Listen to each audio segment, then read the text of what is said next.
Siapakah zodiac killer dan kenapa kasusnya tidak bisa terpecahkan sampai dengan sekarang? Saksikan terus di Tusi Story. Tusi.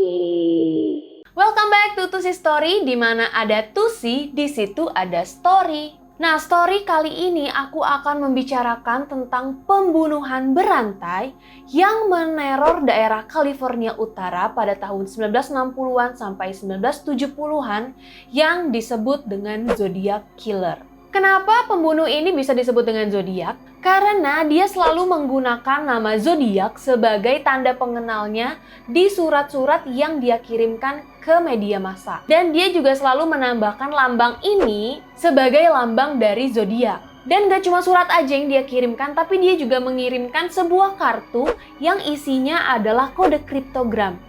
Dan dari beberapa kode yang dia kirimkan ini, cuma ada satu kode aja yang bisa terpecahkan. Zodiac Killer ini adalah salah satu pembunuh berantai yang kasusnya tidak bisa terpecahkan sampai dengan saat ini. Dan total korban dari zodiak ini ada 7 orang. 5 dipastikan tewas dan 2 lagi bisa selamat. Tapi dari pengakuan zodiak, dia telah membunuh 37 orang. Apa benar? Mendingan langsung aja kita mulai ceritanya. Tapi tunggu dulu, untuk kalian yang baru pertama kali mampir di channel aku, jangan lupa klik tombol subscribe dan juga nyalain notifikasinya biar kalian tahu kalau aku upload video baru. And now, let the story begin.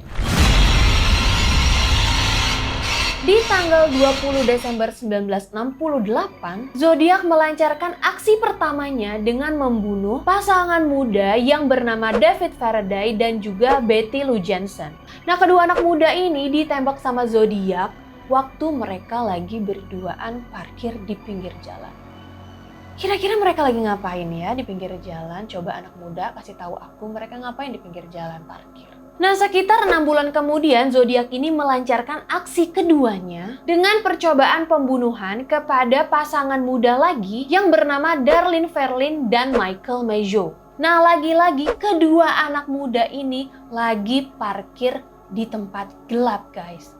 Terus didatengin sama Zodiac dan ditembak dua-duanya. Nah, dari kedua korban ini, si Michael Maggio ini berhasil bertahan hidup. Dan dia akhirnya bisa memberikan keterangan tentang apa yang terjadi di saat kejadian. Jadi katanya nih, waktu si Maggio dan pacarnya ini lagi parkir, ada satu orang yang datang dan parkir di sebelahnya. Dan tiba-tiba menyorot kedua pasangan ini dengan senter. Nah, mungkin hal ini dilakukan biar korbannya ini kaget dan kesilauan, baru sama Zodiac ditembak korbannya. Setelah si Zodiac menembak kedua anak muda ini, dia pergi. Tapi waktu Zodiac mendengar si Darlene Ferlin ini merintih kesakitan, si Zodiac balik lagi dong dan nembak kepalanya Darlene Ferlin sampai dia benar-benar tewas. Lalu Michael Maggio juga bisa memberikan deskripsi dari orang yang menyerangnya ini, yaitu seorang laki-laki muda berkulit putih, berusia sekitar 26-30 tahun, memiliki badan yang agak gemuk dengan tinggi 175 cm, rambutnya berwarna coklat dan keriting, dan bentuk wajah si pembunuh ini bulat. Nah, dari total 4 korbannya Zodiac dalam 2 aksinya, 3 korban dinyatakan tewas dan 1 akhirnya selamat. Dan anehnya, setelah aksi 2 ini terjadi, Zodiac menelpon polisi dan mengatakan kalau dia adalah pembunuh dari 2 aksi yang telah terjadi sebelumnya. Jadi kayak dia tuh kayak caper gitu loh sama polisi, bilang-bilang kalau dia adalah pembunuh gitu. Kayak pengen banget dapat eksistensi dari polisi gitu. Ditambah lagi di tanggal 1 Agustus 1969, si Zodiac ngirimin surat untuk 3 media massa yang ada di California. Isi dari surat tersebut adalah kalau dia mengaku sebagai pembunuh dari 2 kejadian sebelumnya.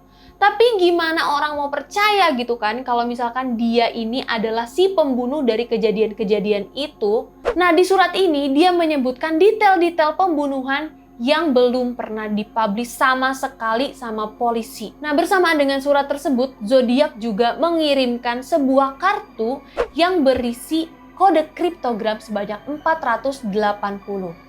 Dan dia kepengen kode kriptogram ini disebarkan di media massa oleh ketiga kantor media massa ini.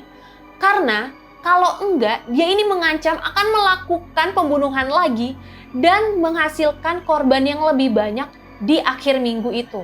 Udah kan nih, akhirnya kode kriptogram tersebut disebarluaskan di media massa. Lalu, 1 minggu setelah kode tersebut diterbitkan, pasangan yang bernama Donald dan Betty Harden berhasil memecahkan kode kriptogram dari Zodiac.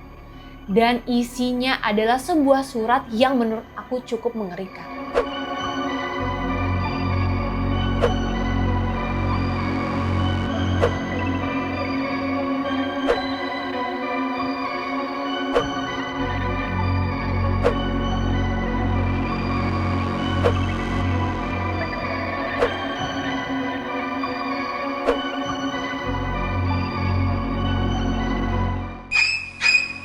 Tapi kan si Zodiac ini menyebutkan kalau kode kriptogram tersebut adalah identitasnya dia.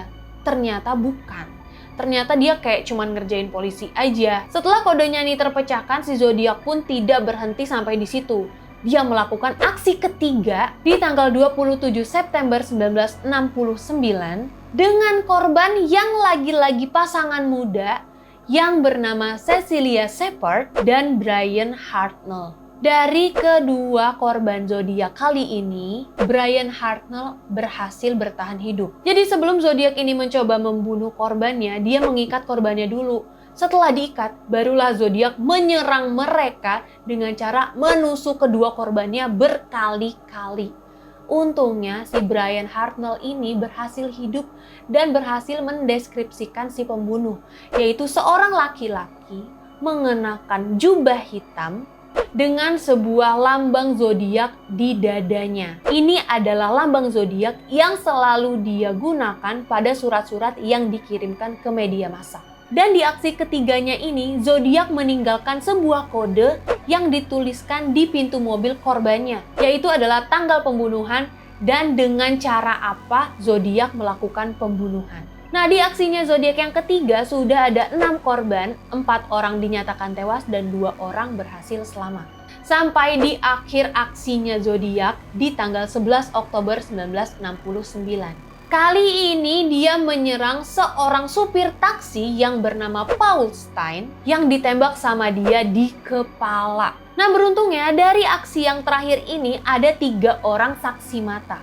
Dan ketiga orang tersebut memberikan deskripsi yang sama dengan yang diberikan oleh Michael Mageau. Nah, dari deskripsi 3 orang inilah akhirnya dibuat sebuah poster yang menjadi Famous Wanted poster. Nah, jadi sampai akhir aksinya Zodiac ini korbannya udah pas ada 7 orang. 5 orang tewas dan 2 orang berhasil selamat.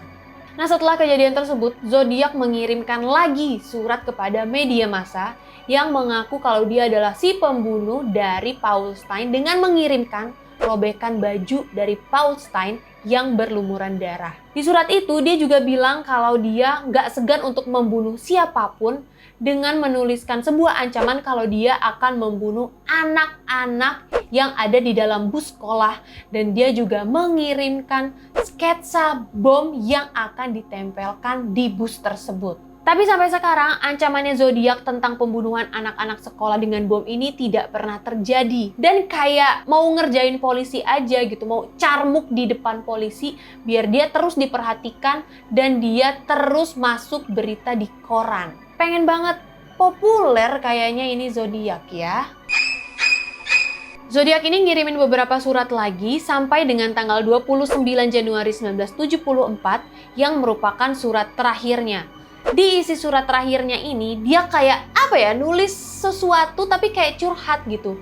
Dia tuh mereview sebuah film yang berjudul The Exorcist yang dia bilang itu adalah film komedi terbagus yang pernah dia tonton. Dan di surat inilah dia mengatakan kalau skor dari Zodiac adalah 37 dan SFPD 0.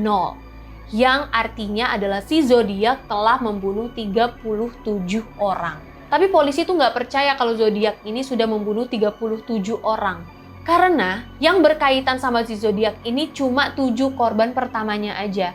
Dan sisa-sisanya kayak si Zodiac ngarang aja biar dia tetap diperhatiin sama polisi dan tetap bisa eksis di dunia kriminal.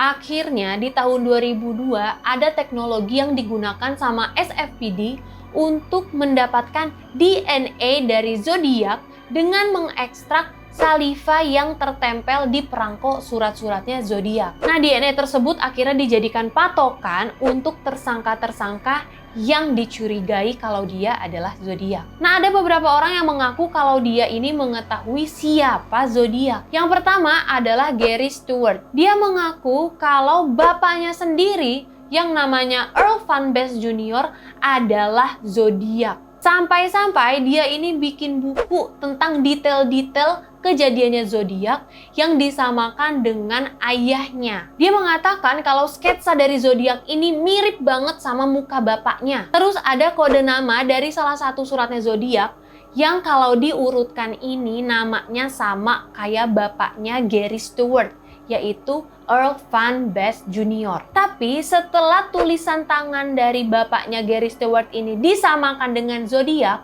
ternyata tulisan tangannya berbeda dan DNA-nya pun tidak cocok dengan zodiak. Dan yang kedua ada Robert Graysmith. Robert Graysmith ini bisa dibilang kalau dia adalah maniaknya zodiak.